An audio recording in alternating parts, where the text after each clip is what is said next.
Je l'ai dit, la forêt de la Patte d'Oie est menacée de disparition. Cette forêt protégée a perdu près de 200 mètres de surface suite à un incendie causé par des personnes non identifiées. C'est un constat de Barol Agnolo et Herman Babiessa.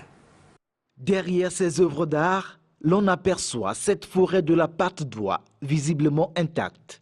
Mais en s'y approchant, c'est une autre réalité qu'on découvre.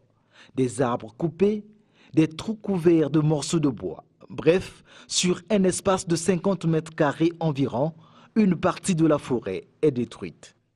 Alain Michel Sendo, adjoint à la conservatrice de la forêt de la Patte d'Oie, qui a répondu à nos questions, s'est rendu sur les lieux pour jauger l'ampleur des dégâts. Ça a été creusé par un démon, pas au sens religieux du terme, au sens juridique du terme, c'est-à-dire un fou, quelqu'un qui ne raisonne pas, mais qui a creusé, il fait comme ça, il ne brûle pas. Or, si il brûlait, on pouvait dire que c'est quelqu'un qui fait ça pour le charbon. Tout ce que vous avez pu constater se fait de nuit. C'est un monsieur qui reste ici de nuit, il fait ce travail. Bon, nous, on n'a pas des co-gardes pour faire la surveillance pendant la nuit. Je crois qu'on va user de 1001 moyens pour l'arrêter et le mettre à la disposition des services habilités. Avant de parvenir à cette découverte, un incendie d'origine encore inconnue a ravagé plus de 200 mètres du sous-bois de cette forêt protégée.